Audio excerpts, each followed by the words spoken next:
Welcome to Law and Order BUX. I'm your host, Bucks County Sheriff Fred Harran. Every corner of Bucks County has a story to tell. Sometimes a story of resilience. Sometimes a story that chills us to the bone.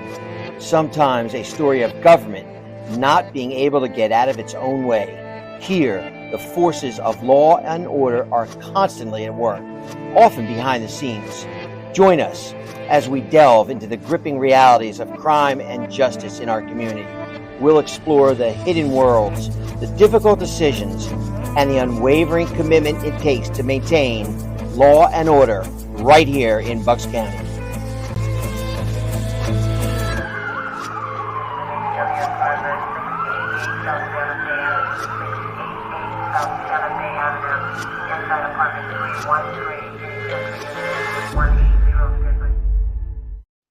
Hello, everyone. My name is Fred Harran, Bucks County Sheriff, and welcome to Law and Order BUX, BUX, for our second episode. Very excited about this episode.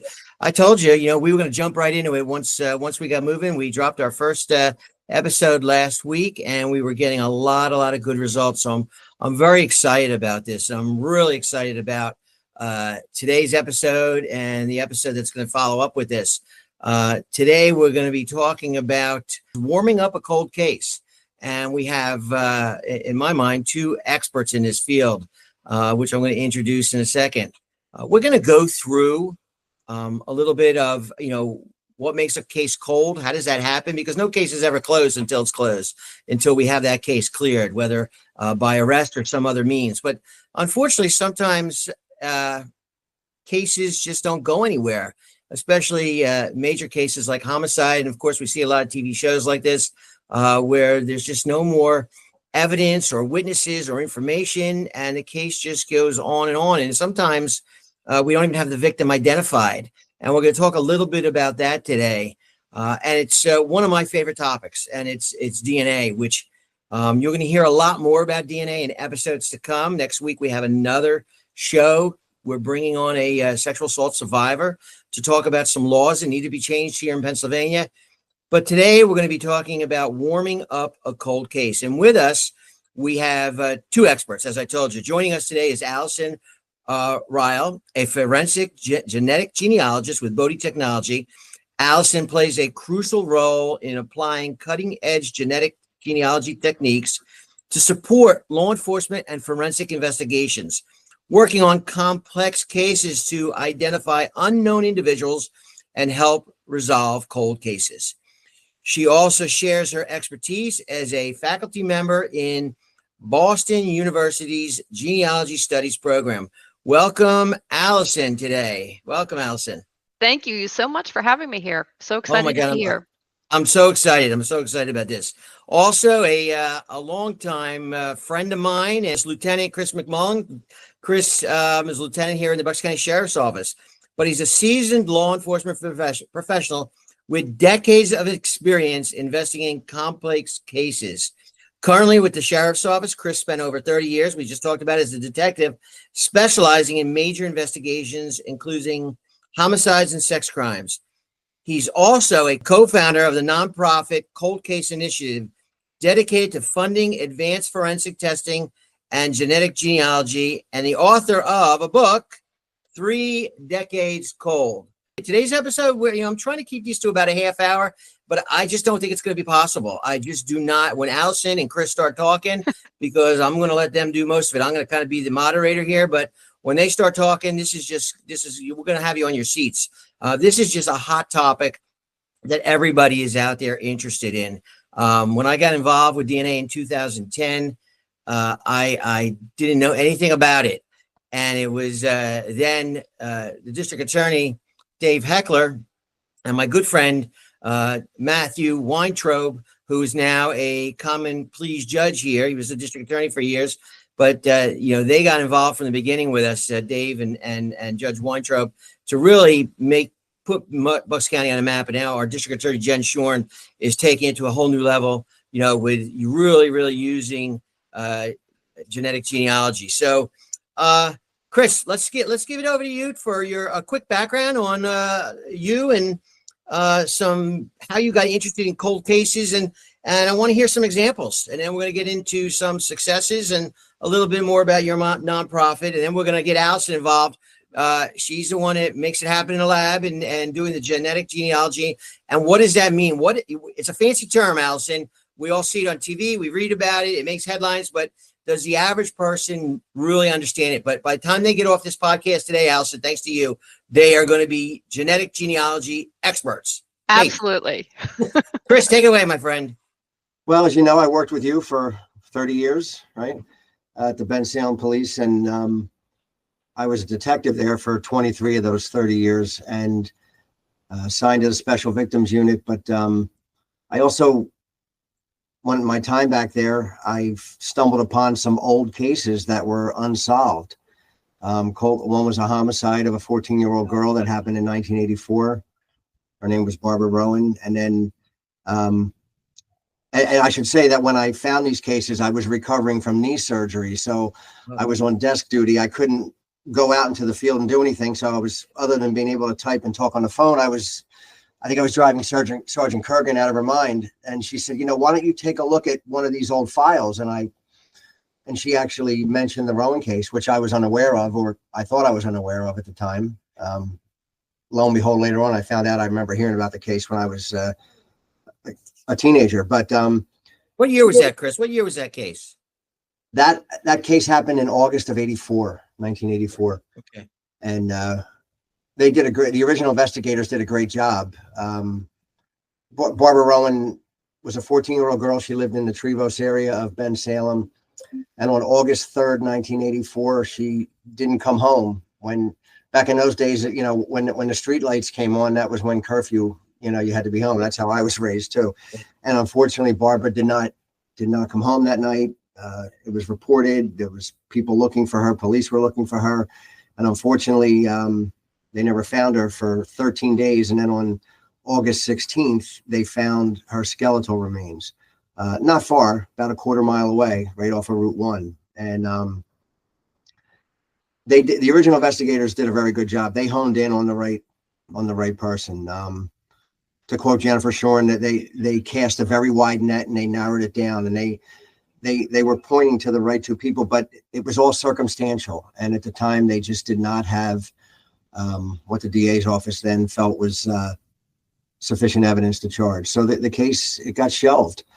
And so 16 years later, it was given to me, and I looked at it and I read it multiple times, and I said, this case needs to be solved. And as you know, I kind of drove a lot of people crazy because I was always constantly working on it. But, I had the support of you. I had the support of the DA's office, and I had the support of the original investigators who I would consult with from time to time. And it was something that I had to work on the side from now and then, but still doing my other cases. But, with the title of your episode, Warming Up Cold Cases, and I'm sure Allison will agree with me, that in my experience, one of the things to do with a cold case is to bring it up to modern standards.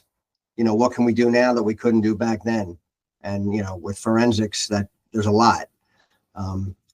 And there was some forensic work in there was no DNA involved in that case, but we were able to, through the grand jury, the investigative grand jury, and Jennifer Shorn is an expert at that, in my opinion. We were able to get one of the two defendants to actually admit to what happened. And then also with forensics, there was some tape involved that was unfortunately used on the victim, and rolls of that tape were the same type of tape were found at the defendant's home. And the FBI was actually able to show that the tape originated from the same source, and it was not a tape that you or I could go buy in a retail store. He worked at a factory where it was actually manufactured. So it took a while. I mean, I reopened that case in June of 2002, and we made our first arrest in September of 2015. So it took a while, but we did make an arrest, and we got a conviction on that, and delayed, but nevertheless, justice was obtained for that. So, and you've been very pretty famous in the Bucks County for working cold cases. I am, and run us by one where we jumped in and you were able to use genealogy, and especially getting a genetic genealogy expert. And then we're going to turn it over to Allison and see how does that really play out. Because we all know, all these different companies out there where we give up our DNA and stuff. And I did it, I did it. And that's a story for another day, but it led me to family members and stuff. But let's talk about one of those, Chris, and then we're going to get Allison involved with that, and how, when your work stops in that one aspect, how does it just begin for her? So right around the time I opened the Rowan case, I found some other files, and I opened this one file, and the first thing I saw was this, big photograph of a human skull, which clearly grabbed my interest, and I started looking through it. And it was the skeletal remains that Bensalem police discovered in January of 1988 in the old abandoned, Publicker, the abandoned distillery on State Road. I was on the crime scene there. I remember. Right, you were one of the first patrolmen to respond to that. That's right. Yeah. And it was in a well, an underground well, which was part of this distillery. There was valves and pipes down there. And this particular individual, she was, it was, the anthropologist and the autopsy was done. It was a female. She was estimated to be between about 17 to 22 years old. And she was also pregnant. So along with her remains, there were fetal bones as well. And I remember, when I first got hired in Bensalem, I remember Director Friel he was a member of the VDOC Society, and he had asked Frank Bender to do a sculpture over the skull of what that person may have looked like in life. I remember seeing it in his office one day, and I asked him, I said, "Who's that?" And he was like, that's the question. Who is that? And he told me about it. So way back when, I was kind of interested in that case. And then about, over 10 years later, I actually got to work on it. So I wanted, again, to bring that case up to current standards. And I was able to get a grant to get her remains sent to University of North Texas, the Center for Human Identification, and we got a DNA profile to put into the CODIS system. And I was hoping that maybe, there was a family reference sample in the CODIS system from somebody who had a missing relative that would.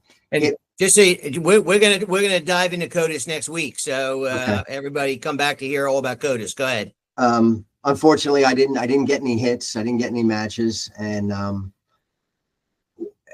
we had another missing girl from Bensalem named Tracy Bird, and Tracy was around the same age and appeared to be the same height and stature as this deceased female.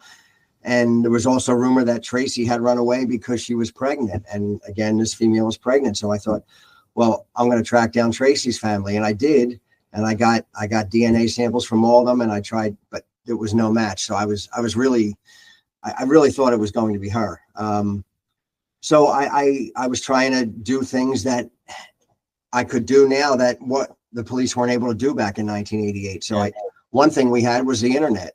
We didn't have that back then. So I was putting it on every unsolved homicide case that was out there. I was putting the pictures up and just a synopsis of the case. And there was jewelry that was found with her, and which was some distinct. There was a couple rings. The one ring looked like a belt buckle. And she had some designer clothes. Yeah, she had other clothes with her. It seemed like maybe she had a suitcase and somebody may have dumped it there. I don't think where she was found was where she died. I always thought she was placed there, but I then worked with the National Center for Missing Exploited Children, and I remember I took the skull to St. Mary's Hospital, and they donated a 3D CAT scan, and then I sent those films down, and they used a computer program to render what this computer program thought she may have looked like in life. I put that out there. So I was doing everything I could think of, and then as time went on, investigative genetic genealogy came on the scene, and prior to that, I tried phenotyping, but that didn't work. And then when investigative genetic genealogy became an option, I remember I asked the boss at the time, I said, I think we can afford this. And that was you. And you had made arrangements for Bodie to do lab work on it for us, which ultimately was the beginning of this case being solved. Yeah, we've been very lucky to be able to get a lot of stuff done for cheap or almost nothing over the years. So that's we were very lucky in Bensalem to be able to have those connections. So you wound up with DNA on this. Yeah, they were able to get a good profile and upload it into I think it was GEDmatch and Family Tree DNA. And the genealogist I was working with, I really couldn't keep up with her at the time. Right. So I think that was how long, Chris? 4 days. I mean, well, let's just go ahead. Yeah, and it was, and when I say I couldn't keep up with her, I'm really not embellishing. It was like she would call me, check your email. She would text me, check your email. And as the family tree was being built, and it's sometimes we had I think it was a first cousin association with this young woman that lived out in the Poconos area, and I really would have preferred to have just gone and knocked on her door, but I can't always get there in a timely fashion. So I was making some phone calls that were kind of, hi, this is Detective McMullin, and this is going to be a strange phone call, but this is what I'm doing, and I have this case, and did you ever have a missing relative? What? Hold that. I want to get back to right where you left off. Hold that, because we're going to come back to you. All right, Allison. So he's got a DNA profile. Uploading a code is no hit. And again, we're going to go into CODIS next week a little bit. We're going to have Ashley Spence on. Allison, I'm sure you know Ashley. Oh, yes. Chris, I know you know Ashley is phenomenal. I've spoken, I've presented with her all over the country. So, Allison, let's hear a little bit about your background, and then I want you to take it up right where Chris left off. Certainly. So my background is a genealogist. I love working with family history, my own as well as others. I've held several positions through the years. I was genealogy specialist at the Orange County, Florida Library System for many years, where I worked with hundreds and hundreds of people, helping them solve their own family mysteries or just figure out who some of their ancestors were or document that. So that's where my background comes from. And of course, I love solving mysteries, but then again, who doesn't? So that was a real pull to want to get me into this field. And of course, also my teaching with Boston University. So it kind of makes everything kind of all come together for me. I had some really good friends. I have some family members that were law enforcement officers and some good friends who worked in forensics, and everything just kind of came together nicely. But to build off of the story as we've been telling so far, with genealogy, it's once the sample is we can get, in this case, from bone, and we create a profile. So it's kind of just like if you did a DNA test yourself, we create a similar profile from the forensic remains, from the bone remains, and then we upload it, and we're allowed to work in two databases that were mentioned. So that's GEDmatch and that's Family Tree DNA. And once that sample, so the sample from the skull in this case, is uploaded, we look at who is it matching, because as humans, we share ancestors. So for example, if you have a first cousin, that means you share grandparents with your full first cousin. So you're going to have DNA at a certain level that would be sharing that you inherited from those grandparents. So what we start doing is looking at all of the matches that are in the database, and we start building people's family trees, and we start looking for intersections. We start looking for what would be common ancestors, what might be grandparents or great grandparents. And eventually, if you think about it, if you have an individual, you should be eventually having matches on both their mother's side and then their mother's parents, the grandparents on that side, and then their father's side and their father's parents on that side. So it kind of becomes a giant logic problem where everything really only can kind of fit together in a certain way. And then that's how we identify who the sample is, or in this case, who the skull would be. Now, the big factor in all of this is how close the matches are that you have in each one of these databases. If you luck out, and I think it was mentioned that there was a first cousin match in this case, that's excellent. If we have a first cousin match, like, it is a really good possibility of being able to identify the remains, the sample. But sometimes we don't have cases like that. It's not always that easy. Like he said, 4 days, that is a wonderful example, but that's also pretty rare. Lots of times I've worked on cases sometimes where it can take 3 and 4 years because our matches, the first one might have been a fourth cousin level match, and we might have only had 1 or 2. And it can be a very large process in order to identify the sample. But it can be done, and that's the magic, as I say it. It's not really magic, it's science, but it appears to be magic of being able to reconstruct family trees and how they connect to put a name back on a Jane or John Doe, or in some cases, it might be a perpetrator. It could be somebody who was sexually assaulted someone. So it depends on what type of sample and DNA we're working with as well. Yeah, I say, these relatives, they're putting their DNA into these systems, and then, unbeknownst to them, that other relatives may have, been missing or committed crimes, depending on, in this particular case, Chris was looking to identify a person and not necessarily looking for a bad guy or gal. Right. But it works that way too, where you have DNA now from a crime scene, right, Allison? And we're able to track down because, you did with your kids or your family, you're going into these databases, which, listen, I'm all for it. And,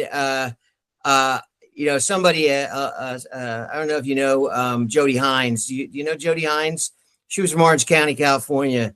So I don't know what she's doing now, but, we were doing a presentation one time and she said, the heck with my third cousin. I don't even know him, So if he's stupid enough to commit a crime and, I have my DNA in a database, shame on him. So I kind of, Jody used a different word back then, but I'll just say, to heck with my third cousin. But so that really, her being a scientist and me just being a cop, that really stuck out with me. And that was many, many years ago. So this is just, you and Allison, you're getting a lot of these cases. More and more of these cases are being worked by law enforcement. Oh, there are so many. There's hundreds, there's thousands across the country, of course. I mean, we have the Jane and John Does, which are huge in number. We have a lot of the sex assault. A lot of it's funded by SACI, Sex Assault Kit Initiatives. A lot of homicides that maybe have dead-ended, but there could be some kind of genetic, maybe blood or some other material that we can get DNA from through the years. So that gives so many possibilities now with genetic genealogy to have hopes of giving names back to individuals or being able to solve, homicides or rape cases. Absolutely. And you said it, it's science. It's science doing the work, not old-fashioned police work. Although you need guys and gals like Chris out there to do old-fashioned police work, a combination of that with science. It's like, although I don't like chocolate, I don't like peanut butter, but they do make a good combination, I'm told. It really takes a huge team of people. It's not just the genealogist doing it. It's, the people on the ground. We work very closely at Bodie with our law enforcement partners. The cases that get solved the quickest are the ones where I have a strong law enforcement team on the ground who can maybe interview family members, or maybe they can go out and do additional things that, I'm sitting behind a computer, I'm not calling people, I'm not talking to them. So we still need, the law enforcement is the front line for this. They're the ones that are really working the cases and solving it. We're just giving them that little extra help. We're the ones that we're giving them the hint. We're saying, well, it's in this family, because sometimes with genetic genealogy, sometimes I can get an exact name. I might be able to say this Doe is, Jane or John Smith. Other times I might say it's going to be a great grandchild of these people, but that couple may have 50 great grandchildren. And so law enforcement still has to work through it and might have to make contact with the family and may have to ask people to give, testing samples and things like that so we can narrow things down. So it's the lab people, at Bodie, it's those extracting the DNA, that's creating the kits, that's the law enforcement on the ground, that's the genealogist. I think when we get a case solved, a lot of people who hear about it in the news or the stories that get reported don't realize how many, sometimes hundreds of people are behind the scenes working in order to bring closure for these cases. I know I've talked to a lot of these companies to tell them what a role they all have in solving, and not just solving, but it's really about preventing crime. And, we'll talk about that again in episodes to come. But and Allison, I don't know if you can make a comment on this. I don't know if you had a role. I know personally some folks I've run into in the DNA world that have had a role in this, but and you may have just heard it through the grapevine, but it's my understanding that Osama bin Laden was identified through his brother's DNA.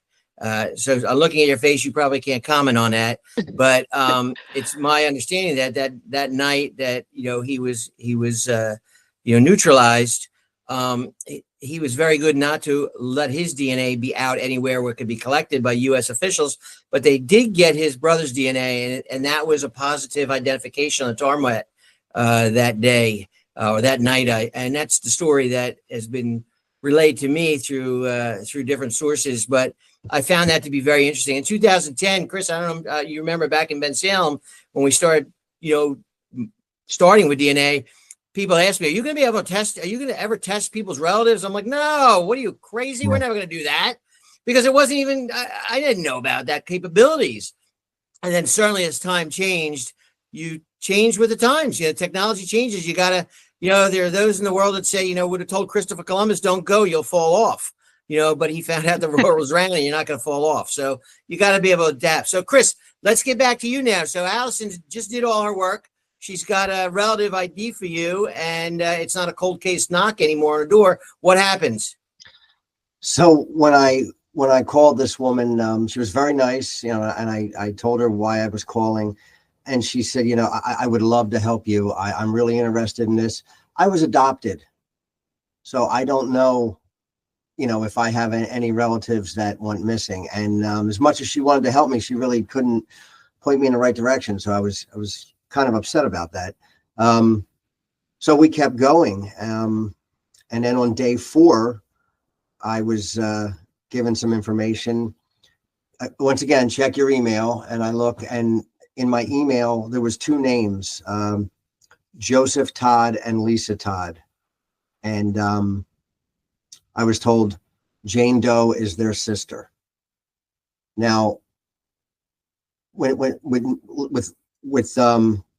Jane Doe, I was starting to think that maybe she wasn't from the Philadelphia or Bucks County area, because the case had been in the media so much, and with the recreations and things like that, I was starting to think maybe she's from the other side of the country. But anyway, these people live 15 minutes away in Northeast Philadelphia, literally 15 minutes from where the remains were found. So I tried to call these people, and I had some trouble getting through, but I found a email address for Joseph Todd's daughter. And I just Hail Married her and sent her an email. This is who I am. Would you mind calling me? There's no problem, but I think I could use your help on a long-term investigation I'm doing. She called me right back. So I started talking with her, and I told her who I was and why I was calling. And I explained it to her, and I said, did your father ever have a sister that disappeared, that vanished? And this girl, she was only about 20, 21 years old. So she hadn't even been born when Jane Doe was found. And she paused and she said, yeah, he did. He had a sister that vanished in 1985. Wow. And I said, what was her name? And she said, Lisa. And her name was Lisa Todd. So I said, all right, I need to speak with your father. And she got me in touch with Dad. And he was very emotional on the phone. And I went down to see him, myself and a couple other detectives, and I brought photographs of the clothing and the jewelry and whatnot. And we did some follow-up testing, direct testing between him and the Jane Doe remains. And she was positively identified. And we found out that she had been reported missing in October of 1985 in Philadelphia. I remember it well, the case. Yeah. Unfortunately, after her 18th birthday, she was purged from the system. Yeah. And so by the time our department found her in 88, there was nothing in there to match, the criteria of this Jane Doe. So she was a Jane Doe for about 36 years. Unbelievable. Maybe one episode, Chris, we'll talk about missing persons. TV has done us an injustice with people don't understand how it works. And we really probably need to delve into that. You just, made me think of that. But so I remember, when you went down and you come back and you said, hey, we've identified her. Yeah. And I don't remember, Chris, do we know of a mechanism of death, or we're not sure? It was undetermined. Undetermined. I don't necessarily agree with that, but that's right. I remember we had some issues with the cause of death, but So it's undetermined, but a family has closure. Allison, when you hear this, when you hear a story like this, and you're behind the scenes, you're at a desk, you're in a lab, and you're doing all your computer work, what do you feel when you hear this? It is a very emotional process. I could tell you a story. I had worked on a case once, and it was a case that was well covered in a lot of, crime podcast and things like that. And one of the crime podcasts, like 10 years before the case had even come to me, had interviewed the victim. It was a homicide case, had interviewed the victim's mother. And the mother at the time was already fairly elderly, and she was crying on the podcast and she said something like, "Please don't let me go to my grave without knowing what happened to my child." That was the motivation I needed. And I worked that case as hard as I could with my partners in law enforcement for about 4 years. And we solved it, and we got her answers before she passed. So that, the family is the motivation, being able to give people back their loved ones, or in this case, answers during their lifetime on what happened. It gives me goosebumps. I'm sitting here chilled just talking about it. But I can relate. Yeah, it's a very emotional, very passionate thing. And I think for any of us who have are in this field or worked on components of cases, it's what keeps you going. It's not only solving it, but knowing that none of us are here alone. We have extended kin and family, and people are looking for answers and looking for closures. And being able to give that to people is making this job worthwhile.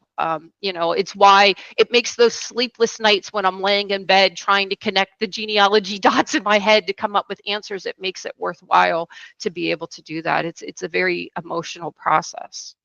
I couldn't agree more. When this case was solved, the closure that it brought the two siblings was, immeasurable. And then I found out that Lisa had a 2-year-old son when she disappeared.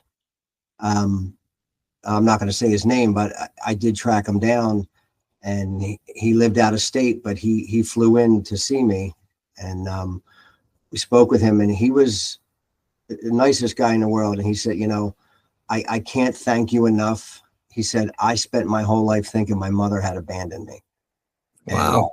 And, and unfortunately, she died very young, but in his mind, okay, it wasn't by choice that he was separated. And that always, like you said, just to bring closure. I always refer, these cases to that story called the Starfish story, which I believe Sheriff. It was written by Lauren Isley. I wish I could say I wrote it, because I think it's the greatest story ever. But tell it. That's the story. There's a lot of different versions of it, but the nutshell, or the story goes: there's a beach after a big storm, a hurricane, and there's thousands of starfish washed up along the shore. And a young boy is running around frantically, and he's picking them up and he's throwing them back into the ocean. And he winds up crossing paths with this older guy, this well-educated man who feels he's very scholarly. And he says to the boy, he says, "What are you doing?" He says, "Well, if I don't throw the starfish back in the ocean, they're going to die." And the man says, "Take a look at the beach. There's thousands. How can you possibly make a difference?" And the little boy reaches down, picks up a starfish, throws it in the ocean. He says, "I made a difference to that one." And that's always, after I had heard that, I said, that's why you do these cold cases, because there is a family out there that they're the starfish, and you're going to make the difference to them. And you may not always, find out everything. We don't know exactly what happened to Lisa and why she was down there. But at least, she was brought home. She was given her name back. I have to give credit to Kristen Johansson from KYW3. She said to me, when you give somebody their name back, it's like pouring their soul back into them. And he when he was in town, he had a funeral for her and a memorial service, and I was invited to it, and it was really nice. It was really nice. Well,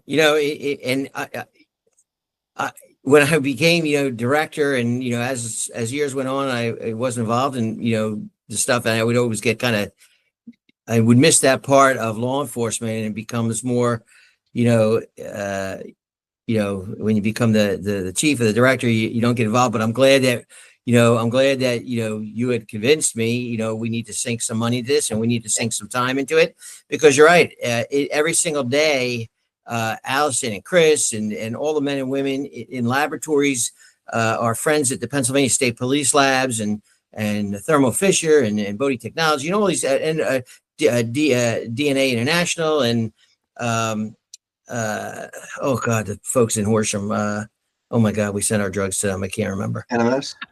NMS Labs. Thank you, Chris. NMS Labs.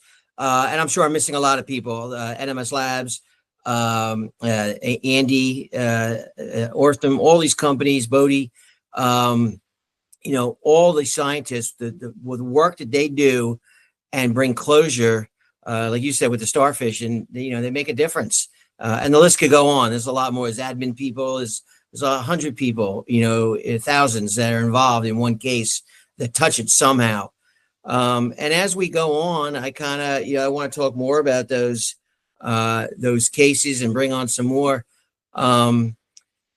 Next week, we've got Ashley Spence, who I've mentioned already, and we're going to get into a little bit about CODIS and how DNA works here in Pennsylvania, and a law that desperately needs to be changed. We've tried 3 times.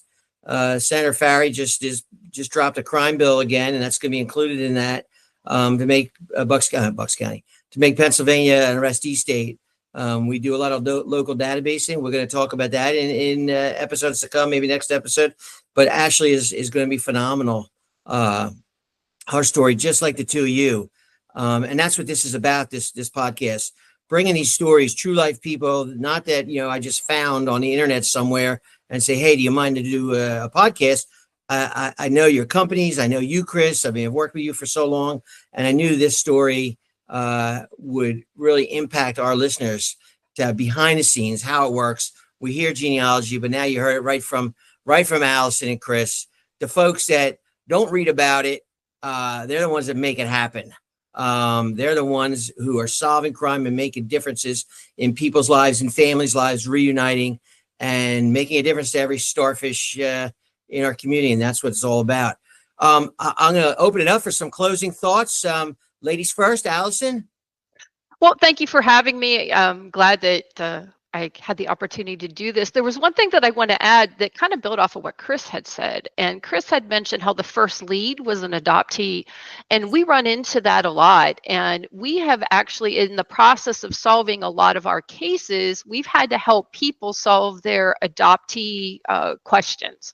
So we may have had to assist them in identifying who their parents were or who their father or mother was in order to be able to solve our case, because the databases, of course, are full of people who were adopted. So sometimes we can do good and help people get answers beyond just the case. So it can have a far-reaching effect beyond the victim or beyond, just the Jane or John Doe as well. So I just wanted to throw that out there and know that we can impact, the ripples of this that carry on out can impact a lot of lives in a lot of positive ways. It's you're so right, and I don't remember if we talked about this in episode 1, but I recently found my birth mother through open adoption. It's open in New York right now, and making plans to go see her in Las Vegas is where she lives. And I have a sister out there as well, a biological sister. I have my sister that I've been with my whole life, but she was also adopted, and this is all just new to me, still digesting this information. Yeah. It's only a couple of weeks old, to be honest with you, and that's a story for another day. But it was through DNA is how I got connected, through just an open source database, and it connected me to my niece. Congratulations! Thank you, in Virginia, and that was the person I had reached out to, and it's a long story, but not for today. Chris, some final thoughts. Just on the case I was talking about, I talked about Lisa's son, and then I talked about her brother's daughter. That was the first one I got in touch with. She had called me up later on and said, I want to, can you get me in touch with my cousin? I'd like to speak with him. And then there was the other girl that had been adopted, and I gave everybody, with their permission, I gave everybody's phone number. So, I can only hope that they all connected and, got some new relationships despite, knowing that Lisa wasn't coming back. Listen, you did more than a lot. And unfortunately, Chris, we have to operate under a budget. And cold cases are not cheap. You got to assign a detective to it. They're very lengthy. Tracking down leads from 30 years ago it's hard to track up leads from 30 minutes ago, let alone 30 years ago. So, and obviously, Chris, you are pretty famous in the area. And we've got your book, 3 Decades Cold, by Chris McMullin. Great book, great read. Allison, I can't thank you enough for spending some time with us this afternoon. This is a great episode. Very excited for more like this. And again, I love DNA. This is in 2010. I couldn't spell DNA, like literally DNA. I couldn't spell. But now I consider myself a little knowledgeable on it. Probably a little bit more than the average cop, but certainly no expert. Not like you guys. So I appreciate you all coming on to share your experience with our audience. So again, this concludes episode 2 of Law and Order BUX, and we hope to bring you a lot more great episodes like this with a lot more amazing guests. Allison, Chris, God bless you for all the work to do, and you're truly making a difference. Not everybody can say that. You two can certainly go home and say that you make a difference. Thank you for joining us as we explore another aspect of law enforcement in Bucks County. To stay up to date on future episodes and gain further insight into the work we do, be sure to like, subscribe, and leave a review wherever you get your podcasts. For more information about the Bucks County Sheriff's Office and the services we provide, please visit our website and be sure to download the official Bucks County Sheriff's Office app, available on Google Play and in the App Store. Join us next time for another in-depth look at law and order right here in Bucks County.